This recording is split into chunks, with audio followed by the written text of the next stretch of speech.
Rio wakes up and finds himself in a realm of clouds with an angel standing in front of him. First of all, the angel informs him that he recently died, but he also says that Rio won't be going to the afterlife.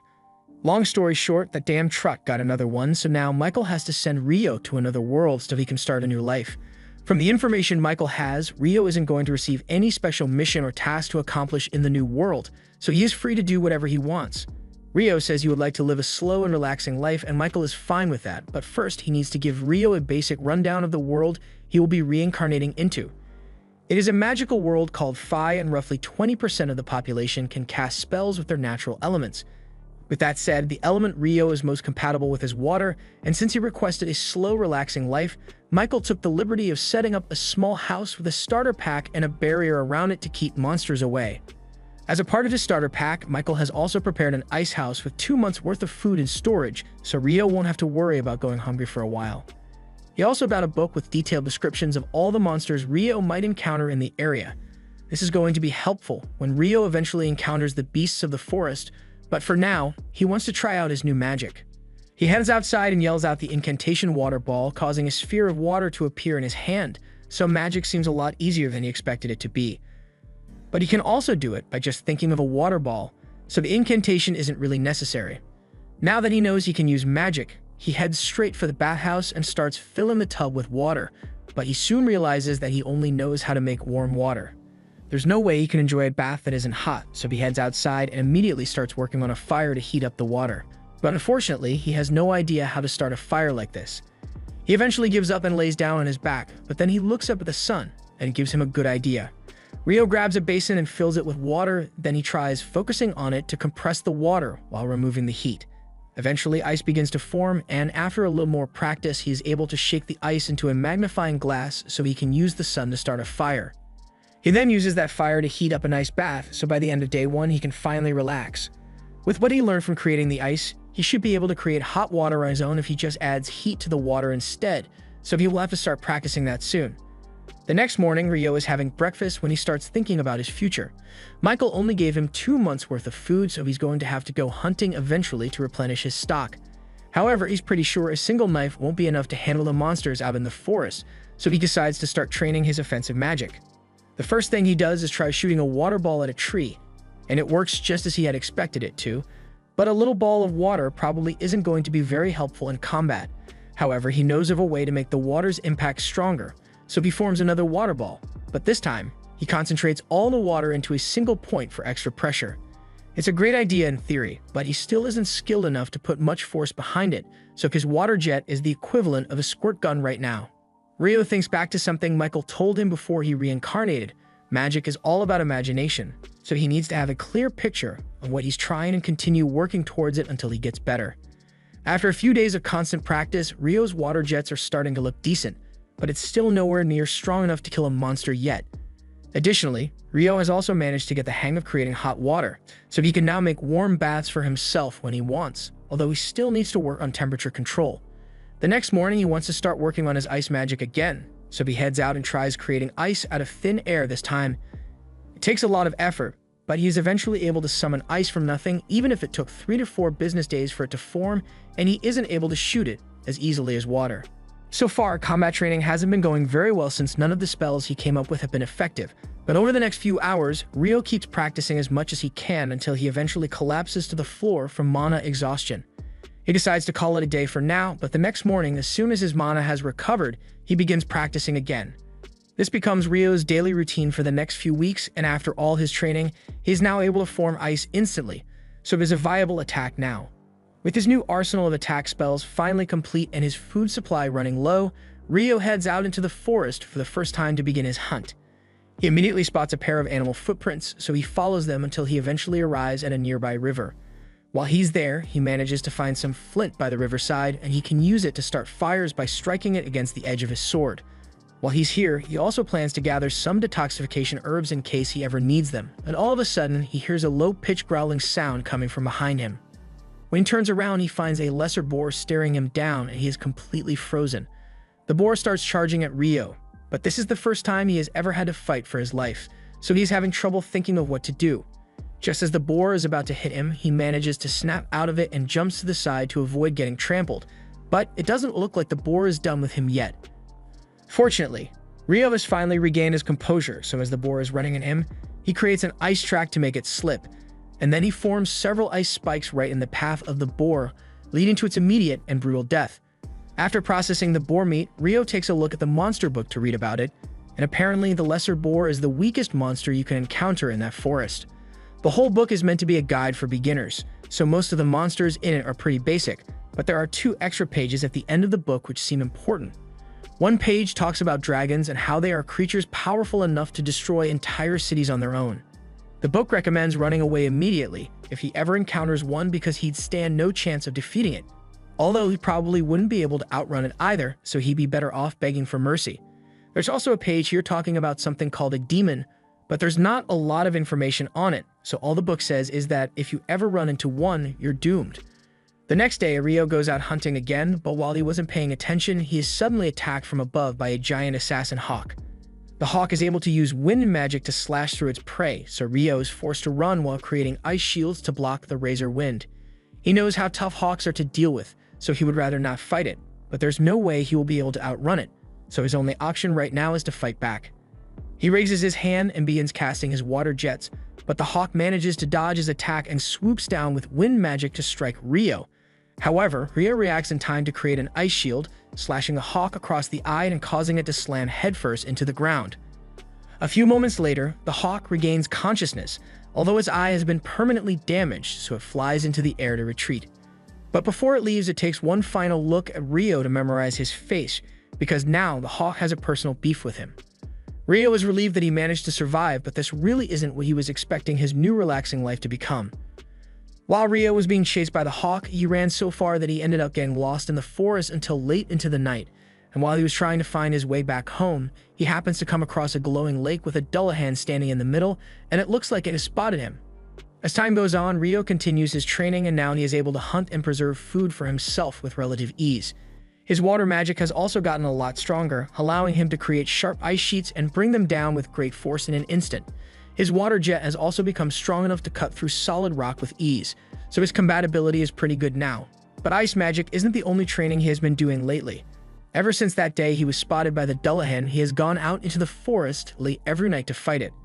Headless horsemen weren't mentioned in the monster guidebook at all, so it is either not a monster or it's simply too advanced for the beginner guidebook. Either way, Rio still plans to fight it, so he charges forward with his ice stick and begins swinging. This is more of a training session than an actual fight because the Dullahan outclasses Rio in both strength and skill, but Rio is still doing his best to block the Dullahan's attacks with his ice shields, but he still ends up getting taken down in a matter of seconds. The Dullahan has never said a word to Rio, but for some reason, Rio feels like he has taken on the role of a teacher trying to whip him into shape. Just then, the Dullahan raises its sword and uses water magic to extend its blade. Rio is surprised to learn that the Dullahan can use water magic as well, but after demonstrating how the sword works, it hands it over to Rio and walks out onto the lake. Sometime later, Rio was out hunting as usual when he was suddenly attacked by the same assassin hawk from last time. He doesn't recall it being black last time he saw it, so he assumes it must have worked hard to evolve just so it could come back for a rematch. The hawk dives toward Rio and launches several wind slashes, so Rio puts up 5 layers of ice walls to protect himself. However, since it has evolved, a hawk's wind slashes are so strong that they instantly shattered all of Rio's ice walls. And now he's starting to get really nervous. He starts darting across the field while putting up ice walls to block any incoming attacks, and when he finally sees an opening, he counterattacks by launching several ice spikes. However, the hawk managed to dodge the spikes with a sudden burst of speed, and that's not all either. It opens its mouth and screeches at a frequency that interferes with Rio's magic, so all of his ice shields disappear, and he is practically defenseless. But the hawk still isn't done yet, so it begins hovering in front of Rio, and he can tell that something big is coming, but he doesn't know when it is. Moments later, Rio can feel electricity in the air as a bolt of lightning is shot straight at him, and an attack like that would have been fatal. But luckily, he was able to use a stick as a lightning rod and jump away to save himself. While Rio is recovering from the partial shock he just received, the hawk comes down and tries to finish him off with its talons. But at the last second, Rio pulls out his ice sword and parries the attack. The hawk clashes with him a few more times, but thanks to all Rio's training with Dullahan, he is able to quickly locate a gap in the hawk's defenses and stab it through the neck. After the hawk falls to the ground, Rio approaches it because he can understand how it feels. It lost an eye because of Rio, so it desperately wanted to prove that it was stronger than him, which is why it evolved in the first place. But Rio has also spent his time trying to get strong, so in the end, the Hawk still lost. After that, Rio begins walking home, but to his utter shock, he is suddenly confronted by a dragon. He remembers what the book said about dragons being unstoppable, so he believes he is doomed, but to his surprise, the dragon begins talking to him using telepathy. The dragon doesn't seem like it wants to hurt Rio in any way. In fact, it just stuck here because it is currently looking for a black hawk that came this way, so it was wondering if Rio might have seen it around here. Rio is glad that the dragon isn't hostile, but it is probably talking about the hawk he just killed, so he apologizes profusely and explains that the hawk attacked him, so he had no choice but to kill it. The dragon is surprised to hear that a human like Rio could kill a hawk, but he doesn't seem too upset about it. On another note, the dragon is rather intrigued by the sword Rio is carrying because he recognizes it as the Fairy King's. And for him to have given it away to a young boy, Rio must have done something to get on his good side. The dragon has taken a liking to Rio, and Rio has a few questions he was hoping to ask since he still doesn't have much information about this world. He and the dragon end up talking for a few hours until it is late into the evening, but their conversation is cut short because the dragon needs to return home now. Rio thanks him for answering his questions, and the dragon thanks him as well because it has been ages since he got to have such an interesting conversation. The two of them say their goodbyes, but while that is happening, Michael is up in heaven reviewing the paperwork for Rio's reincarnation when he notices something he missed earlier. It looks like Rio was given the hidden trait of eternal youth for some reason, and Michael thinks it's strange because he hasn't seen someone with a hidden trait since he sent a hero girl to Fae 10,000 years ago. One day, Rio heads down to the beach because he has been craving salt recently. But when he gets there, he finds the wreckage of a washed-up ship. He approaches the ship to see if there are any survivors, and he finds a body lying next to it, but when he checks on the guy, he realizes the man is already dead, so there's nothing he can do to help. However, just then, Rio hears the sound of someone grunting on the other side of the beach, so he looks over there, and he is pleased to see that someone actually survived the wreckage. The ship was destroyed by a giant sea monster during a massive storm, so Abel was certain he would meet his end at sea, but to his surprise, he wakes up in a warm bed. All of his stuff has been set aside on the table next to him, so he grabs it and starts exploring the area because he has no idea where he is. He heads outside in hopes of spotting a landmark or something, but all he can see around the house is a thick tree line. Just then, Rio comes out of the house and he says he's glad to see that Abel is back on his feet.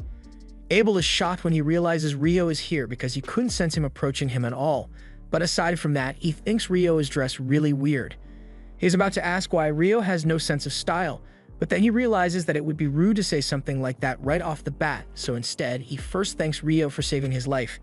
Rio says there's no need to thank him since all he did was carry Abel's body here, but unfortunately, Abel was the only one left alive by the time Rio found them, so the rest of the people aboard the ship are long dead. Abel is a bit surprised that other people washed up alongside him, but he tells Rio that he doesn't have time to worry about their deaths too much because everyone else on that ship was an illegal smuggler. Rio isn't exactly sure what Abel means by smugglers, but for now, Abel must be pretty hungry after surviving a wreck like that, so Rio offers to make some lunch for him. While they are eating, Abel eventually asks Rio why he's wearing nothing but a loincloth, so Rio explains that he doesn't have any clothes to wear. Abel asks why Rio doesn't just go out and buy some clothes, but then he stops himself because he thinks Rio may not have enough money to buy necessities for himself, and it would be rude to bring that up now. Rio is indeed broke AF right now, but even if he had money to spend, he wouldn't be able to buy anything because there are no towns or villages anywhere near his house. Abel is shocked to hear that, but for someone living out here on their own, Abel is impressed by how well Rio is doing for himself. He asked Rio if he used that knife on the table to hunt for the meat they are eating right now, but Rio says the knife is mainly for butchering his catches. When he goes out hunting, he usually just uses his water magic, and as proof of his ability, he creates a little water to fill a jug.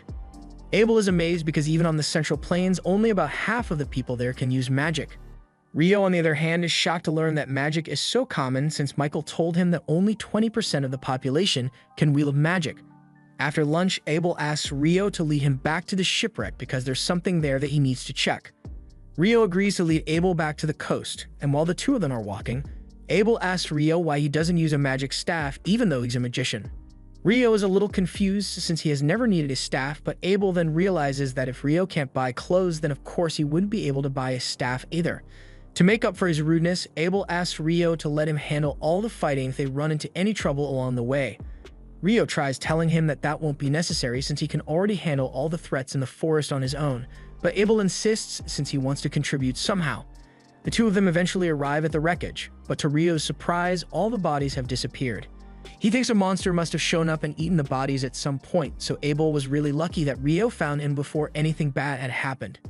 After searching the wreckage for a while, Abel realizes that what he's looking for isn't here, so he stops looking.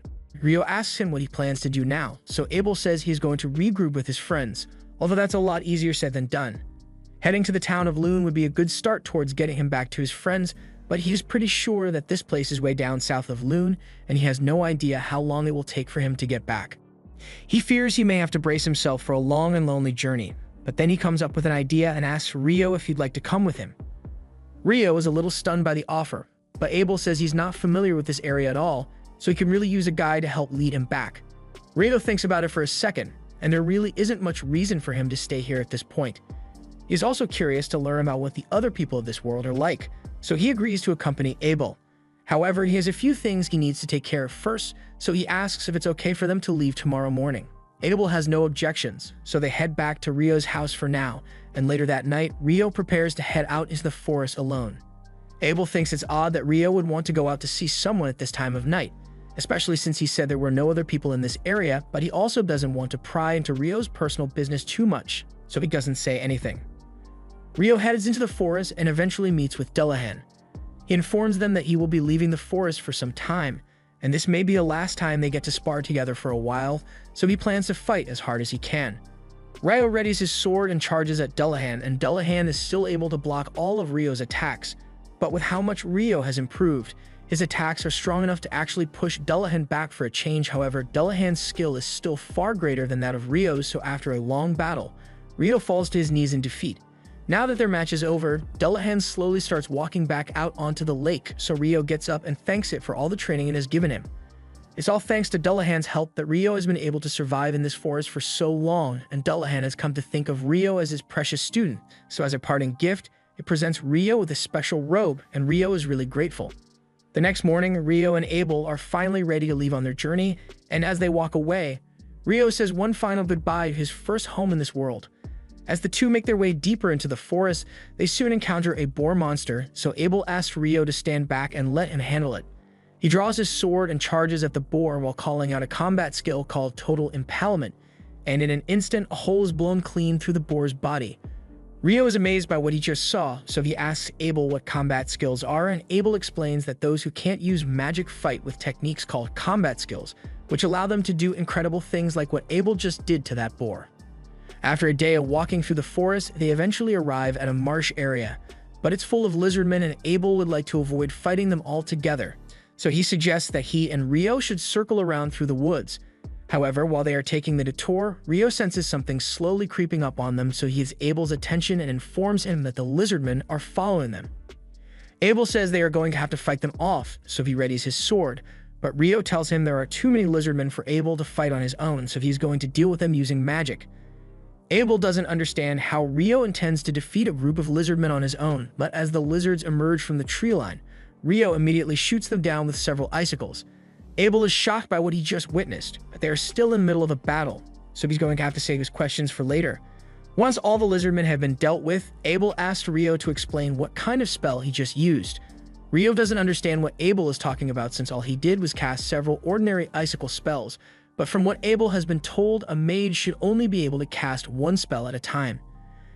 Abel got the information from a wind mage, so Rio thinks the limit of one spell at a time must be unique to wind magic because he has never had any trouble multicasting with water before.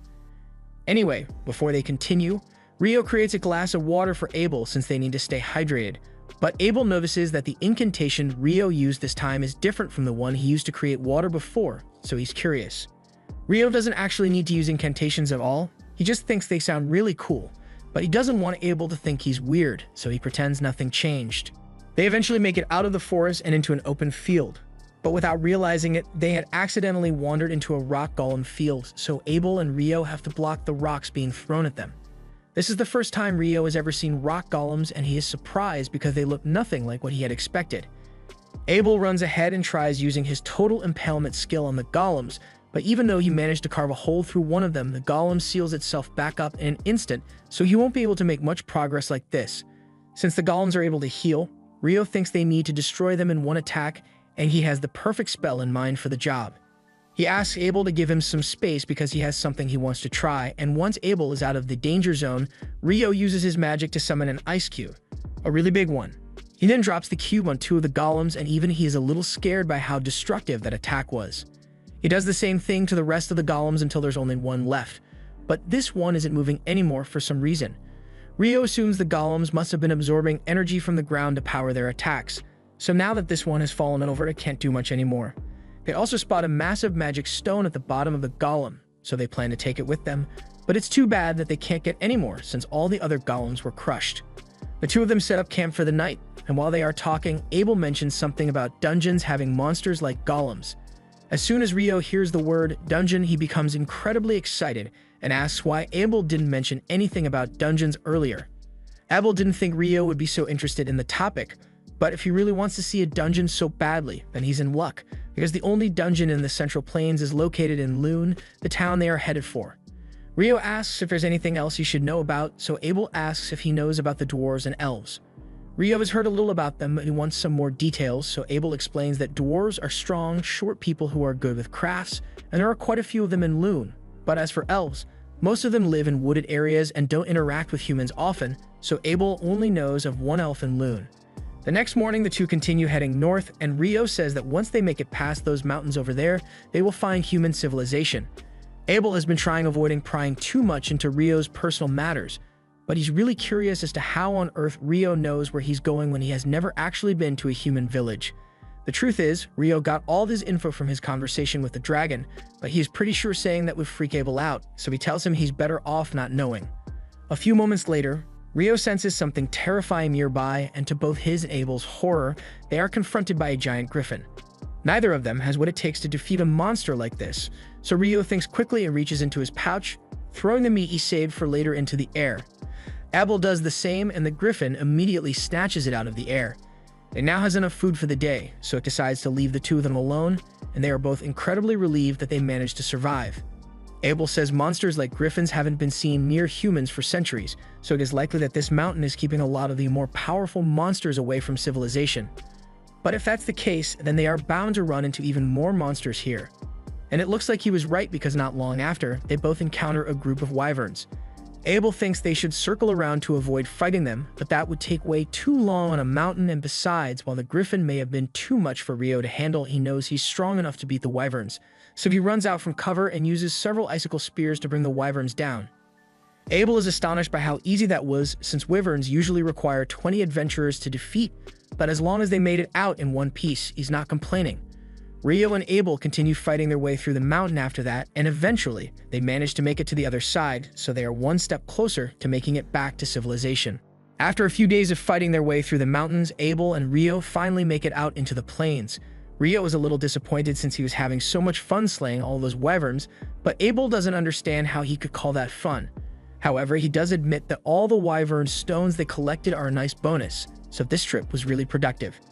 Abel eventually spots a road in the distance stretching from east to west and recognizes it as the one that leads to the town of Kailati, so if they go in that direction, they should arrive pretty soon. Rio is looking forward to seeing what the cities in this world look like, and since they'll be stopping in Kailati for a while, Abel suggests Rio should try the food there because it's really good. The two eventually arrive in Kailati, and the first thing they do is head to a restaurant. There, Abel tells Rio that he should probably register at the Adventurers Guild once they get to Lune, since it would act as an identification card for him. That way, he'd be able to travel to any city in the kingdom without Abel needing to vouch for him like he did for Rio to get into Kailati. Additionally, Rio would also be able to sell all the magic stones he collected at the guild, so it's the natural thing to do. Just then, their food arrives, and Rio is shocked when he sees what's in the plate in front of him, because it's curry. He never even considered that curry might exist in this world, and as someone who has been eating bland meat and vegetables since he got here, he is dying for some spice. The next day, Rio and Abel leave Kailati to continue their journey, and after a while, they finally arrive at the city of Lune. As they approach the gates, the guard posted out front recognizes Abel, and he is shocked to see him because he was declared missing months ago. Abel says it's a long story, but basically the only reason he made it back alive was thanks to Rio. Nymer enthusiastically shakes Rio's hand because he is grateful that he saved his friend. Nymer is still on guard duty, so he doesn't have time to catch up properly with Abel, but he does ask where Abel is headed. Abel says he's going to go to the guild first, since everyone there is probably still worried about him. and while they are at it, he plans to get Rio registered as an adventurer. Normally, you'd start out as an F rank, but with an endorsement from a high-rank adventurer like Abel, Rio should be able to start at D rank. Anyways, when your rank is high, you'll be allowed to take on quests with higher difficulty, and in turn, you'll get better rewards. But considering the number of Wyvern gems Rio got, Abel doubts he will need to worry about money for a while. Rio asks if Wyvern gems are really all that valuable, and according to Abel, they are so valuable that selling them all at once might cause the market to crash. So he's probably going to have to let the guild master figure out what they should do with them. Once they arrive, Abel walks in, and as soon as he is seen, everyone gathers around because they all thought he was dead. It's clear that Abel is really popular here, and Rio doesn't want to get in the way of Abel's reunion, so he decides to step out for a moment. He starts taking a walk through the city when all of a sudden, he bumps into an elf girl, and she happens to recognize his robe as one that can only be gotten from the King of Fairies. If Rio was given a robe, then the King of Fairies must have really taken a liking to him. She thinks Rio is interesting, so she'd like to talk to him, but she's got urgent matters to attend to, so she has to go. Rio is about to chase after her, but at that moment, Abel comes out looking for Rio because he wants to introduce him to all the people at the guild. Abel tells everyone that if it weren't for Rio, he never would have been able to return home. The guild patrons are all really thankful for Rio's help, so they give him a warm welcome, and Rio is starting to like it here. After Rio's introduction, Abel takes him to the front desk so he can get registered, and while he's there, he asks the receptionist, Nina, if it would be possible to raise Rio's rank to D with his endorsement. Nina is surprised to hear this since Abel has never endorsed someone before, but Rio is more than qualified. Nina says there should be no problem ranking Rio up, but they will still need to do a proof of strength test, so Abel plans to go talk to the guild master about it. Nina says the two of them can wait in the meeting room while she calls the guild master over, so Rio and Abel take a seat. As soon as the guild master is informed that Abel has returned, he rushes into the meeting room, and he is incredibly relieved to see that Abel is still alive and well. Abel apologizes for making the guild master worry so much about him, but Hugh is just glad to see him again. He then notices the young magician standing in the back, so Abel introduces Rio as the boy who saved his life. Anyway, Abel mentions that he was hoping to rank up Rio's registration with an endorsement, and Hugh is fine with that. But he's still going to need to confirm Rio's strength before he can authorize any upgrades. Abel tells him that won't be a problem because Rio is a lot stronger than he looks, and as proof, he shows him the bag full of wyvern stones. After inspecting the stones, Hugh confirms that they indeed belong to wyverns, but he is starting to get concerned because if there are this many wyverns in the area, they could overrun the country in an instant. Abel assures him that he doesn't need to worry about that since the wyverns they encountered were south of the Malefic Mountains, so they won't be coming here anytime soon. Rio is baffled by the mention of the Malefic Mountains because he has never heard of that place before, but Abel explains that those were the mountains they passed through to get here. The Malefic Mountains are so dangerous that even high-rank adventurers don't go anywhere near it, so the fact that Rio and Abel made it through these mountains alive is an amazing feat on its own. Abel asks if this will be enough to prove that Rio is strong, and Hugh agrees that Rio is definitely qualified for the rank up. Just then, the members of Abel's party show up because they heard the news that Abel was alive and well, so they had to come see him in person. Abel apologizes to his teammates for making them worry, and they probably got a lot of catching up to do, so Hugh says he will let them use the meeting room while he gets started on the paperwork for Rio's rank up. Hugh leaves Rio into another room, and Mina later comes in with the items for Rio's guild registration. First, they need to fill out his form, so Nina asks him a few questions about his class, and Rio answers that he's a water magician. He has also never been in a dungeon before, so Nina suggests he should take part in the dungeon training course that's held every month. Rio seems really excited about getting to see a dungeon in person, so he agrees to sign up for the training course. Nina tells him the course starts in 2 days at 9 o'clock, and Rio is surprised. He wasn't expecting the people of this world to use the same units of time he's familiar with. Moving on, Nina asks Rio to place his hand on this crystal to complete his registration, and when he does, all of his information is filled out onto a guild card. This guild card will be Rio's ID from now on, and now that he's officially registered, he heads outside to meet Abel. He asks what Abel wants to do now, and he says he intends to buy Rio some new clothes and a staff as a way of showing his appreciation, and Rio appreciates the gesture, but he has never really needed a staff. Most mages require staves to use their magic, but for Rio, he's perfectly capable of casting magic without one. Besides, he uses a sword for close combat anyway, so his staff would only get in the way. More importantly, Rio has a couple of questions he'd like to ask Abel. They spend a few hours talking, and Rio finds out that this world uses a 24-hour day system just like Earth with 7 days a week and 30 days a month. It also uses the metric system for measurements, so Rio assumes someone must have been reincarnated here before him, and had a huge impact on the way the world works now. It's getting pretty late now, so Abel thinks it's about time he heads back to the guild, and as the guest of honor, he says Rio has to come too. Rio doesn't know what he means by that at first, but when they return to the guild, he realizes that a party has been organized for him and Abel. Everyone is in a good mood, so the party is really lively. Almost a little too lively, in fact, because by the next morning, Rio is absolutely exhausted. Nina apologizes on behalf of everyone for tiring Rio out so much, but he says it's fine since it's partially his fault for drinking so much anyway. Rio will be staying in the guild's lodging for the time being, so Nina leads him to his room and introduces his new roommates. This one is Nils, while the blonde one in the back is named Ito, and they are both pleased to meet Rio. Since everyone seems to be getting along, Nina tells Rio that she needs to get back to the reception desk, so she'll be leaving now. But before she goes, she reminds him that the dungeon tutorial class is tomorrow, so he had better not be late. Once Nina is gone, Nils starts talking about how hot he thinks she is, but Ito tells him to give it a rest already because there's no way Nina would go out with a bum like him. Moving on, Ito greets Rio and says he'd like to keep things casual here so they can become friends. Rio says he'd like to be friends as well, and Ito is glad to hear it because he was worried Rio might be a stuck-up jerk like Dan from room 1. A moment later, there's a knock at the door, and it turns out to be Nina again. She apologizes for the interruption, but she just got a newly registered adventurer in need of lodging, so she wants to set him up in this room as well. He says his name is Amon, but the others are surprised that he's an adventurer since there's no way he's old enough yet. Amon admits that he's still only 16, but both his parents are dead, so he didn't have many options to make a living.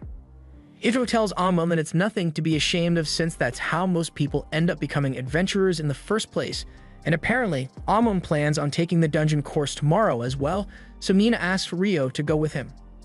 While Rio is getting acquainted with his new roommates, Abel is telling his party members all about what happened while he was crossing the Malefic Mountains, but the mage, Lynn, simply refuses to believe that a boy like Rio is capable of such strong magic. Sure, ice walls can be made with magic, but they are usually so thin that they can't block any damage, and something like conjuring a giant ice cube to drop on your enemy is simply impossible. Abel asserts that he saw Rio do it with his own eyes, but Lynn still can't accept it. Power like that goes against all the fundamentals of magic that she spent her life studying, and she's getting angrier by the second at the thought that a kid is way more powerful than she is. But Abel is still confident that he knows what he saw. From what Abel has described, the only other person with similar abilities they can think of would be the famous Inferno Magician. The Inferno Magician is a legendary hero capable of wiping out thousands of Imperial soldiers with a single chant and burning wyverns to ash in an instant. It feels absurd to compare Rio to someone who is so renowned, but if his power truly is on the level of the Inferno Mage, then Raiha is worried about what might happen if Rio were to turn against them and join the Empire. However, Abel is certain that that will never happen because Rio doesn't think the Empire of Debui sounds cool, and that's what he cares about the most. A few days go by and Rio has been diligently attending the dungeon training course, but for today's lesson, the instructor tells everyone that they'll be heading into an actual dungeon for the first time.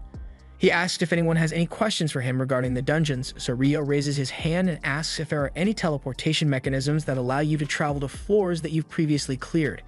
The instructor is impressed that Rio was actually aware of that, but while things of that nature do exist in the southern dungeon, he tells Rio that he won't find any around here. A little while later, everyone arrives at the dungeon entrance, and the instructor explains that the city of Loon was actually built around the dungeon, so it is pretty much right in the center. Every couple of years, something called the tidal bore happens, meaning the monster population inside the dungeon rapidly rises, and such an event puts the people in the town at risk of being attacked, so these double walls were built to keep the monsters contained. Rio thinks it's interesting that Loon has an outer wall and an inner wall as well, but Amon is just worried because the tidal bore event seems really scary. The instructor assures him that there's nothing to worry about since the tidal bore only happens once every few years, so the chances of one happening right now are insanely slim. The group soon arrives on the first floor of the dungeon, and the instructor tells them that there are only basic monsters on this level, so everyone is free to explore as much as they'd like, but they should still stay close by in case of an emergency. Rio and Amon go off on their own to search the area, and a little while later, Rio senses a monster up ahead, so he tells Amon they'll deal with it together. As they advance through the cave, they eventually spot the monster, and this one is just a regular soldier ant, so Rio tells Amon that he's going to pin it to the ground, and when he does, he wants Amon to finish it off. Amon says he understands the plan, so Rio casts ice magic to pierce the ant's limbs, and while it is immobile, Amon runs up to it and slices its head off. Rio congratulates him on his first successful monster kill, and Amon feels really good about himself, but there's still more to be done since they need to harvest the magic stone from the Ent's corpse before they return. Later that night, Rio and Amon get back to the guild lodge, and when the other two hear that they successfully completed the course, they hold a celebration for them. Ito is honestly impressed because he didn't expect Rio and Amon to be able to defeat a soldier ant on their first trip into the dungeon, but Amon says he didn't really do much. It was Rio who held the monster down for him, but Rio says Amon deserves at least a bit of credit because he was the one who dealt the finishing blow. Nils asks the two of them what they plan to do now that they are dungeon certified, and Amon says he'd like to go back to the dungeon and continue exploring, but the thought of going in alone terrifies him, so he's not sure what to do.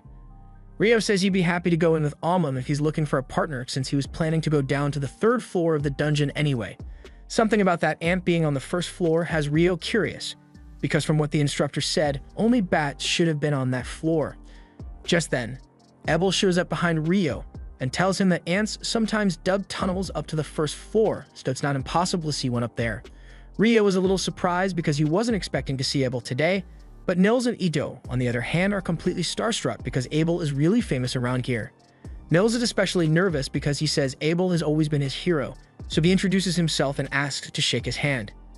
Abel is always happy to meet the new adventurers, so he agrees to shake his hand and gives him a friendly reminder not to overdo it when he's out on quests, because survival should be his top priority. Rio asks Abel what he's doing here at this time of night, so he explains that he and his party actually just got back from a particularly long quest, so they are here to debrief the guild master on what happened. Speaking of his party, they walk in looking for him, and they are getting sick of Abel sneaking off whenever they have meetings to get to. So Warren throws him over his shoulder and carries Abel out of the room. Rio finds the whole thing amusing, but then he notices Lynn staring at him like she's got a bone to pick even though he barely knows her. Rio tells Lynn to stop being creepy and hurry up since they still need to go talk to the guild master, and she then apologizes to Rio for interrupting his conversation, but Rio says he doesn't really mind. On their way out, Rio scolds Lynn because it's rude to stare at people like that, but Lynn couldn't help herself because there's no way she wouldn't be curious about Rio after learning that he's supposedly an incredible mage. To be honest, Rio is also interested in seeing what Rio can do, but Abel tells them there's no need to rush because sooner or later, they'll get a chance to witness Rio in battle. The next day, Rio and Amon head down into the dungeon again, and they agree to use the same strategy as the day before, so Rio uses his ice magic to incapacitate the monsters and Amon finishes them off with his sword. While they are taking a break, Rio asks Amon where he learned to fight because his style reminds him of the one Abel fights with. Amon explains that he was taught by an old man named Kiro, and Kiro apparently studied the sword from one of the famous sword schools in the royal capital, Hume. So that's most likely what Amon's style is based on. Rio thinks it's neat and efficient, but you notice that Amon gets tired out a lot when he uses it, so he might need to work on his stamina a little more. Amon gets a little upset because he thinks he's not good enough to become a proper adventurer with how weak he is, but Rio assures him that he just needs to keep training to get better. Even for someone as strong as Abel, he always made sure to keep up with his daily training, no matter what, when he was traveling with Rio, which goes to show how much of an effect consistent practice can have on your abilities. Early the next day, Rio prepares to head out again, but this time he's not heading into the dungeon because he has other plans. He's been meaning to learn about alchemy, so he heads to the library to see what he can find. Once he gets there, he asks the librarian for help finding the alchemy section, and he is amazed by the sheer volume of books in this place. The librarian eventually leads Rio to the beginner alchemy section, and he spends the next few hours studying as much as he can, but there's only so much you can do. You're on a time limit, so he starts considering buying the books outright so he can just study at home. While sitting on one of the benches in town square, Rio soon realizes that the sky is going dark, so he looks up and is shocked to see the sun being blocked out all of a sudden. In the next moment, all the people around him vanish, and he can feel it instinctual. You cannot rest with monsters nearby feeling, so he's on high alert. A second later, a massive fire blast is sent straight at Rio, so he uses several ice shields to block it. He thankfully managed to survive the blaze, but it did a number on his shield, and he is terrified as he sees a hot demon woman slowly walking towards him. Just by looking at her, Rio can tell that Leonor is a terrifying opponent, so his first instinct is to run away as fast as he can, but he doubts he will be able to escape since this space seems to be some kind of pocket dimension. Leonor sends another blast his way, and Rio is able to block it with his ice walls, but then she uses wind magic to send a pointed blast at Rio's heart. Rio wasn't expecting that, so he wasn't able to react in time, but fortunately, his robe seems to have dispelled the wind lance before it did any damage to him. Leonor recognizes those robes as one from the Fairy King, and she wonders what human boy could have done to earn the Fairy King's favor, but it's not like it matters much anyway. Since wind and fire magic haven't worked against Rio so far, she decides to do things the old-fashioned way and takes out her sword so she can cut Rio down. Rio draws his sword as well to counter her, and they both seem to be evenly matched when it comes to sword speed, but Rio thinks he can outlast her since the Fairy King's training was much harder than this. Leonor tries using her magic to give herself the edge, but Rio's casting speed is much quicker than hers, so he cancels out her spell before she's even done with it. The two clash again, and once Rio spots an opening, he unleashes a barrage of icicles in an attempt to incapacitate Leonor. However, she uses fire to melt most of the ice, and then creates two large rock walls to block out the rest. Unfortunately for her, the rocks weren't strong enough to stop Rio's pressurized water jets, so she gets caught off guard and is sliced up a little. Rio takes the opportunity to rush in for a finishing blow, but when he clashes swords with her, he notices that her wounds are healing, so she must have a healing factor, and minor scratches like that probably won't be enough to slow her down. Leonor pushes Rio back and slams him into a building, but in the next moment she finds herself surrounded by dozens of water bubbles, and as soon as they come into contact with her skin, the bubbles instantly vaporize, boiling Leonor's skin right off her face. She buries herself in rocks to hide from the boiling water, and once she has recovered, she is ecstatic because that was the first time a human has ever made her feel real pain, and she kinda liked it. She would love to keep fighting with Rio, but unfortunately, the cloister zone is about to expire, so her time is up. She is disappointed that she didn't get to kill him, but given how strong Rio is, she is sure they'll end up facing each other on the battlefield again, one way or another. With that, the cloister is dispelled and Leonor disappears, so Rio is incredibly relieved. He realizes he really needs to step up his game because if it weren't for this magic robe, he would have a hole in his chest right now. But since he won't have to deal with Leonor again for a while, he decides to go buy those books he was thinking about before she showed up.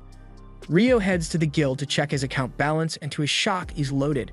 He remembers Abel telling him that those wyvern stones were really valuable, but he didn't think selling just one of those stones would earn him so much money. It looks like he won't have to worry about earning money for a while, so he decides to head back to his room for the day, but he's surprised to see that none of the others are back yet. He then hears a commotion out in the backyard, so he goes to check it out and sees Nils, Ito, and Amon beaten up on the ground while surrounded by 5 guys. Nils curses Dan for ambushing them like this, but Dan mockingly tells him an adventurer must always be alert, so it's Nils' own fault that he got caught lacking. By the way, Dan has no reason to be doing this, he's just being a jerk for the love of the game. But Rio doesn't appreciate him messing with his friends like that, so with no warning, he uses his ice magic to knock out 4 of the guys standing there, leaving Dan all alone. He asks Dan if he's going to run away now that he has no backup, but Dan assumes Rio must suck at hand-to-hand combat since he's a mage, so he throws a haymaker, and Rio promptly makes him throw up his lunch as well. Now that Dan has been taken care of, Rio goes over to his friends and offers Ito a recovery potion so he can use his healing magic on the others. Even though he got jumped, Nils feels terrible about letting himself get beaten by Dan, but Rio tells him it's not his fault since he must have been exhausted from doing dungeon runs with Amon all day. Anyway, since he's just as exhausted as they are, Rio suggests they all take a nice dip in a hot bath to relax, and while they are in there, Ito uses his healing magic to heal Rio's wound. Luckily, there were no broken bones, but he can tell that the attack had a lot of force behind it, so it would have been bad news if it had hit his heart. Rio tells him the attack actually was aimed at his heart, but he just barely managed to dodge enough to redirect it to his shoulder. Although it still really hurt. The others are shocked when they hear that Rio was nearly beaten when they know how strong he is, so they ask him what he could possibly have been fighting. Rio says it's a long story, so he will tell them later, but as for right now, he just wants to relax. The next day, Ito, Amon, and Nils head back into the dungeon, and after taking out a goblin archer on the 5th floor, Nils suggests they should head home for the day. It hasn't been long since they got here, but goblin archers aren't supposed to show up on the 5th floor, so he has a bad feeling about this. Besides, they already made more than enough money for today, so he doesn't want to take any unnecessary risks. And it's a good thing they decided to turn back here, because further down the cave, there was a monster which would have absolutely destroyed them if they ran into it, especially since Rio isn't here. Speaking of Rio, he is currently outside the city because his battle against Leonor made him realize how much he needs to improve. In terms of casting speed, they were both evenly matched, but Leonor was able to move a lot faster than him thanks to her wind magic, so he needs to work on his movement speed. However, Rio isn't able to use wind magic, so he is going to need to come up with an alternative. The best spell he can think of to act as propulsion is his water jet, since he uses it for improved mobility underwater, but he has never used it to move on land before, so he's not sure how to go about it. For starters, he forms some ice on the ground, and then he generates several water jets along his back, but it barely moves his body, so his first test ends in failure. He decides to try it with more water jets next time, but for now, he wants to head back to the library so he can learn more about alchemy and demons. Meanwhile, Lynn is busy searching through all the spellbooks she can find because she's looking for anything similar to that giant ice cube spell Abel said he saw Rio use, but even the forbidden spell books don't mention it. If Rio actually pulled it off, then it would have to have been an original spell, but a spell like that would require an incredible amount of mana, so she still finds it hard to believe that Rio was able to do it so casually. Just as she is putting the book back, the elf girl from earlier, Sarah, walks in and she seems to be good friends with Lynn, so she asks what she's doing here. Lynn explains that she was just trying to locate a spell in one of the spellbooks, but she couldn't find what she was looking for. Sarah says she's sorry to hear that and she'd love to help Lynn search, but she just got back from a mission to the royal capital, and she's late for an important meeting. Back at the guild, the boys head over to the front desk to give Nina a report on their dungeon exploration today. Nina is surprised to see them back so soon since they usually spend a lot more time in the dungeon, but Ito tells her there's actually a reason they came back early. He shows her the magic stone they got, and after inspecting it, Nina confirms that it really does belong to a goblin archer. A goblin archer showing up on the 5th floor is practically unheard of, so she rushes off to inform the guild master, but before she goes, she thanks the boys for the valuable intel. Once the guild master hears the news, he is just as shocked as Nina was because goblin archers aren't meant to show up until the 10th floor, so encountering one on the 5th floor means something is terribly wrong. The guild master asks Nina how many high-ranking parties are still in Loon at the moment, and right now, the only ones available are Abel's party, Crimson Sword, and a White Brigade party, so the guild master asks Nina to call them here so he can deliver the news in person. A little while later, Abel and the others arrive at the guild in response to the guild master's summons, but Abel isn't exactly thrilled because he heard White Brigade is going to be here as well, and he hates having to talk to their leader. Once they arrive, Abel sees the leader of White Brigade, Phelps, already seated, so he gives him a shallow greeting. And now that everyone is here, the guild master informs them that he called them here because he'd like them to investigate the recent strange occurrence in the dungeon. Just recently, a group of new adventurers claimed to have run into a goblin archer on the 5th floor. Abel asks him if he is certain that a goblin archer really appeared so high up, and the guild master says he has already been given irrefutable proof, so the intel is correct. That's why he wants to hire both parties to go investigate the dungeon in order to check for signs of the great tidal bore. It has been 10 years since the last one, so there's a good chance that another tidal bore is going to happen soon, and they need to be prepared. Both parties will be paid 100 gold up front and 200 upon their return, but the goal of this mission is simply to investigate, not to fight. So if they find evidence of the tidal bore, they are to return to the surface immediately and inform him. From there, the guild master will close the double walls around the dungeon until he gets back up from the regional knights. The guild master has already gotten permission from the local lord for it, but he still needs to inspect the dungeon to take any action, so he asks them if they are willing to take the job. Both Abel and Phelps agree on behalf of their parties, so the investigation is set for tomorrow morning. The next day, Rio wakes up early because he plans to go to the city's northern library to learn more about alchemy. Ito tells him the Northern Library is only accessible to people who are D rank and above, but that won't be a problem for Rio. Although Amon remembers hearing rumors that the forbidden texts in that library are only accessible to B rank or higher, so Rio won't be able to get his hands on those. A little while later, Rio arrives at the Northern Library, and the book selection here is even larger than that of the Southern Library. This place is so big that he's probably going to need help finding the books he's after, but people would probably look at him weird if he started talking about demons all of a sudden. But just as Rio is climbing a set of stairs, he happens to run into Sarah, and they are both surprised to see each other here. Meanwhile, over by the dungeon, the members of Crimson Sword and White Brigade have both gathered outside the gates to prepare for the investigation, but just as the guild master is about to open it, Abel stops him because he has a bad feeling about this. He asks Lynn to use wind magic to scan the first layer of the dungeon before they go in, and when she does, she finds over 100 monsters posted up right at the entrance, meaning the tidal bore has already begun. The guildmaster declares a state of emergency and issues a request for all available adventurers to head to the dungeon and prepare for battle because they are going to need all the help they can get. Meanwhile, back at the library, Sarah introduces herself to Rio, and she is delighted that she actually got to meet him again. She asks Rio what brings him to the library today, and he is about to tell her he wants to research demons, but he realizes that would sound odd. so instead he says he wants to learn about alchemy. Sarah is intrigued since alchemy is a difficult subject, so Rio tells her his goal is to build a golem one day, although he's not in much of a rush to do so. Building a golem is quite the feat, and unfortunately, as far as Sarah knows, there aren't any books on golem craft here. But she does know where Rio can find some books to get started on his alchemy journey. She even offers to show him around since she knows her way around this library pretty well. Along the way, Sarah asks Rio if he enjoys reading books, and he says he loves them.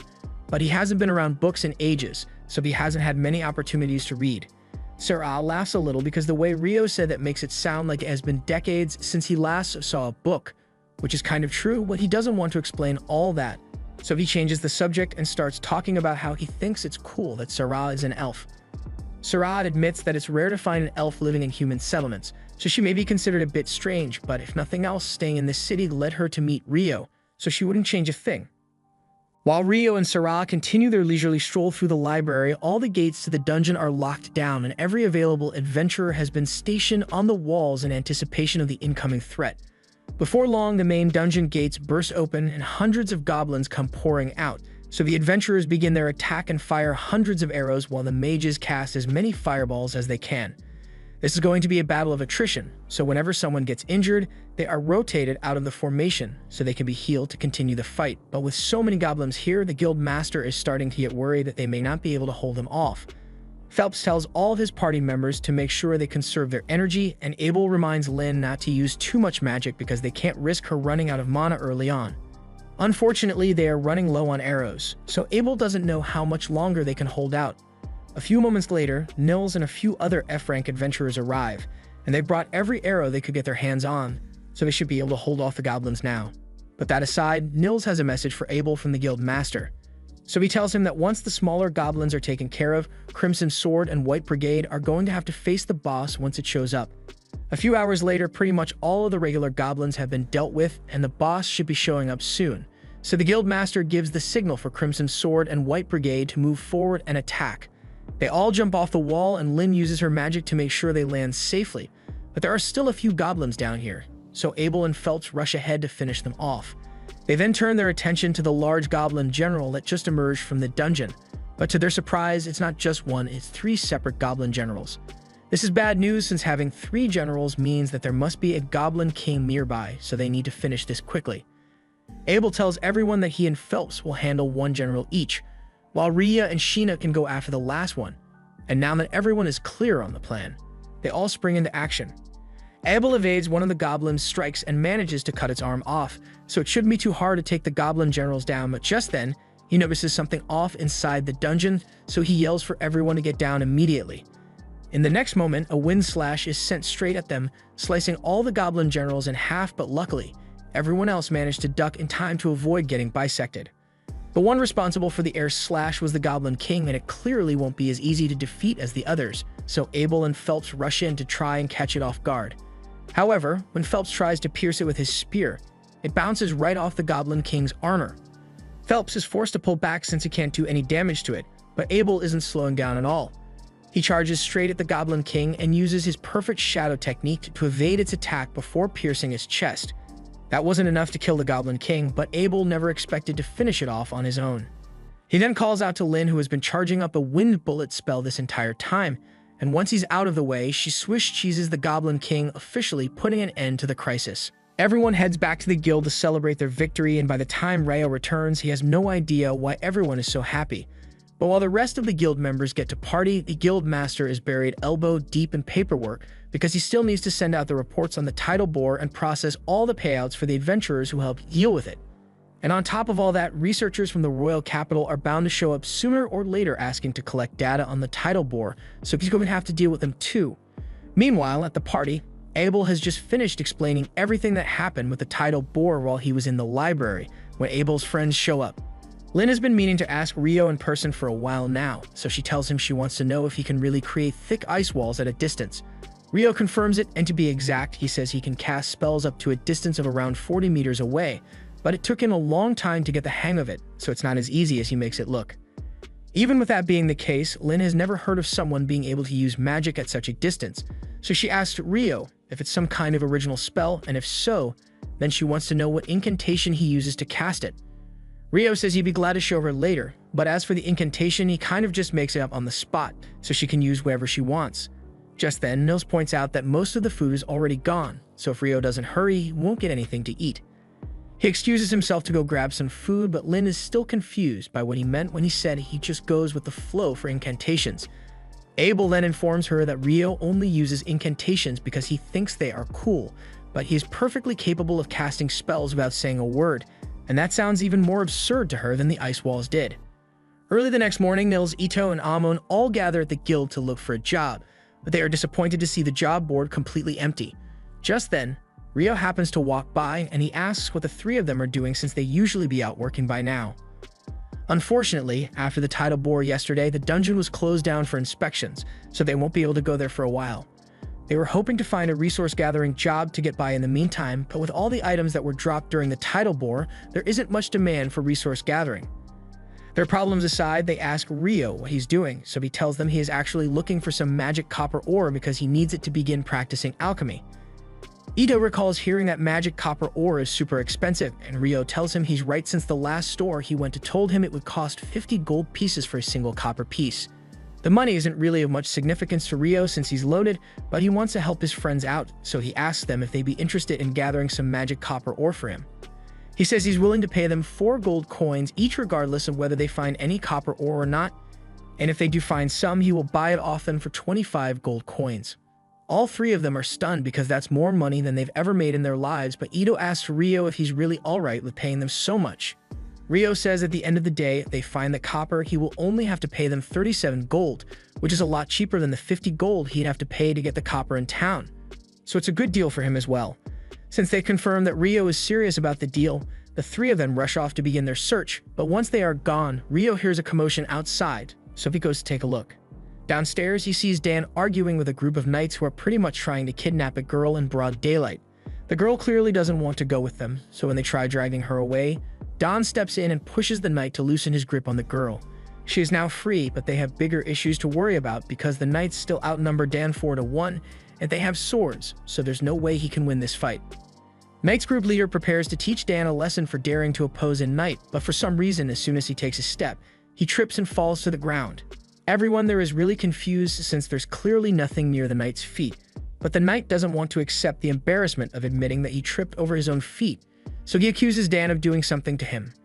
However, as he is trying to get back to his feet, he trips yet again.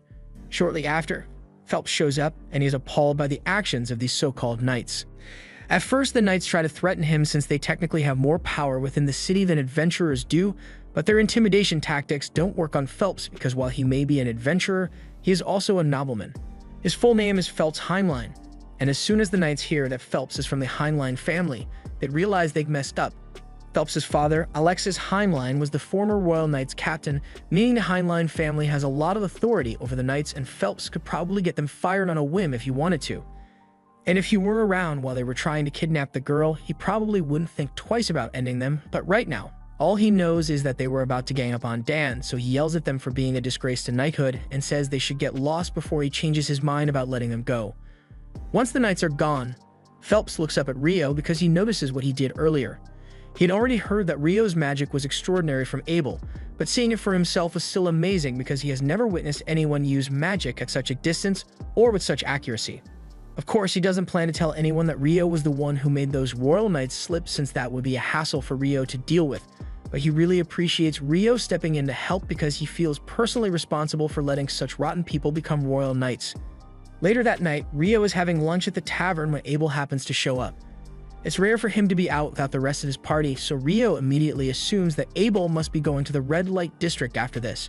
Abel panics and tells Rio to stop talking before people overhear him, and with Rio's expert deductive skills, he surmises that since Abel doesn't want people thinking he's the kind of person to go to the pleasure district, he must have his eyes on someone. At first he thought it might be Lin, but Abel tells him he's wrong because Lin already has a crush on Warren. With that being the case, Rio concludes that Abel must have a crush on Ria, and gets even more panic trying to deny it, but that pretty much confirms Rio's suspicion. Abel's crush aside, Rio asks him what he's really doing out by himself tonight, and technically he is going to the pleasure district, but not for the usual reasons, and since Rio is here, he could really use his help. One of the dungeon investigators who was dispatched to Loon is an old friend of Abel's, and he was assigned royal knights to act as his guards while he's in town. Unfortunately, those guards are the same ones who Rio spotted earlier, and there have been many reports of them committing heinous crimes using their positions as knights. Abel heard that they were in the pleasure district tonight, and they are bound to cause trouble at some point, so he wants to stop them before anyone gets hurt. As they are walking, Rio happens to notice two adventurers talking, but he has met every single adventurer in town by this point, and he doesn't recognize those two. Abel tells him that it's not uncommon for adventurers to travel to Loon to explore the dungeon, but the dungeon is closed right now, so it does seem suspicious, especially since the adventurers are dressed in all black and walk away as soon as they realize Rio and Abel are watching them. A little while later, Rio and Abel intentionally walk down a dark alley, and within moments they are ambushed by those shady adventurers. But Rio already saw this coming, so he knocks all of them out by dropping ice on their heads. To be honest, that was a lot easier than he thought it would be, but they still don't know what these guys were up to, so they are going to have to hand them over to the guards for interrogation. Meanwhile, elsewhere in the Pleasure District, Phelps is walking by himself when those knights sneak up behind him. Their leader still feels embarrassed about Phelps getting in his way earlier, so he and the others plan to kill him tonight. But just as they are about to draw their swords, they all realize they can't move for some reason. You see, this whole thing was a trap orchestrated by Phelps, because he is now aware of how sinister this group of knights truly is, and he would be a failure of a noble if he let them continue as things are, so he had Shenna hit them with paralytic needles. And with them stuck in place, he calls upon her fire magic, reducing their bodies to ash until not a trace remains. The next morning, the research team from the capital arrives in town, and just as the guild master had predicted, they immediately cause trouble for everyone by claiming today's entire food provision for their investigation. On top of that, Clive is also demanding that Hugh reopen the dungeon and give him some adventurers for protection while they investigate. Hugh tells Clive he is being unreasonable because they don't know what state the dungeon is in right now, and it could be really dangerous, but Clive reminds him that he has been given full authority over the investigation, so Hugh has to do whatever he tells him. The advisor, Arthur, apologizes to Hugh for Clive's behavior and promises to replace the supplies that were taken from the town, which Hugh greatly appreciates, but Clive still refuses to give up reopening the dungeon to go in. Hugh eventually concedes and says he is willing to open the dungeon for Clive, but he makes it clear that if anything goes wrong, neither Hugh nor the city of Loon will be held responsible. It will all fall on Clive's shoulders. He is starting to have second thoughts now that he realizes he will have to face the consequences if anything goes wrong, but he can't back down now after how much he has argued over this. He eventually agrees to Hugh's terms, but there's still a matter of finding adventurers to accompany the research team. A little while later, Rio is heading to the cafeteria when a girl comes running out and asks him if he can show her the way to the Adventurers Guild. Rio was on his way to get lunch, but since she needs help, he takes her to the guild. The girl's name is Natalie Schwarzkopf, and she's here to deliver a letter requesting the aid of Abel's party in defending the investigation team in the dungeon. Rio is surprised to hear that an investigation team is being sent down there since the dungeon is closed, but Abel is sure someone must have pulled some strings to force Hugh to reopen it. The reason the dungeon was closed in the first place was because decades ago, after a tidal bore, an A-rank party was sent down to investigate, but none of them ever returned.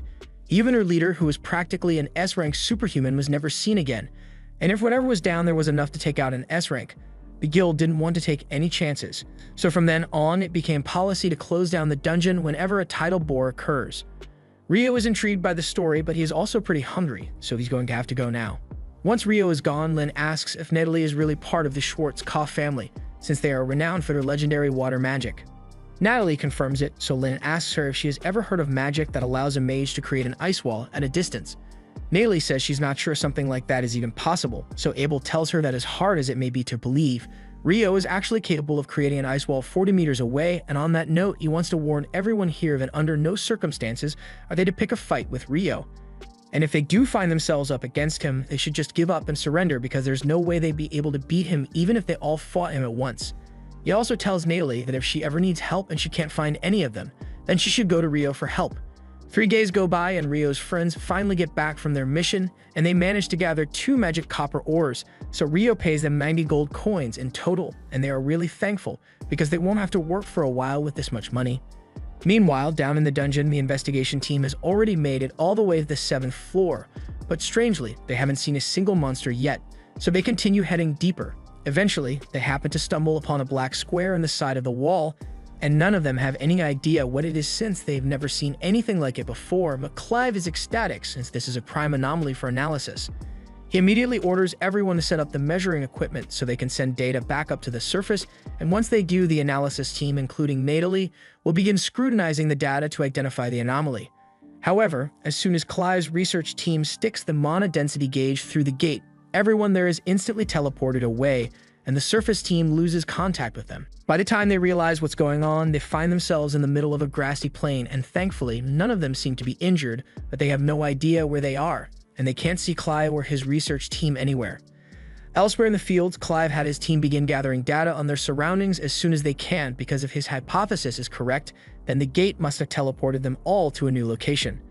That means there is a very real risk of being attacked, so everyone needs to be on their guard, but Clive is actually glad that this happened since it will give him greater insight into the theory that the monsters from the tidal bore originated from the 38th floor.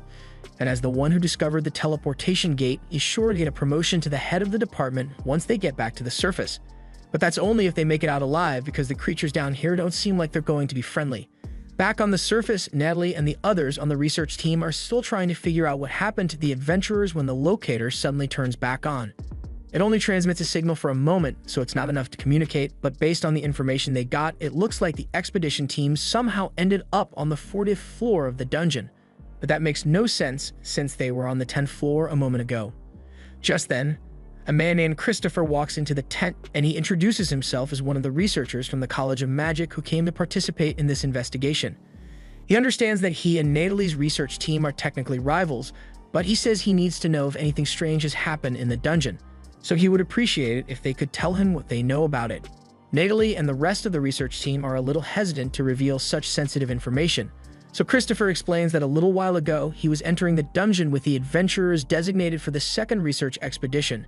But just as he was about to cross the threshold into the dungeon, everyone in front of him vanished, which is why he is desperate to find out what happened to them.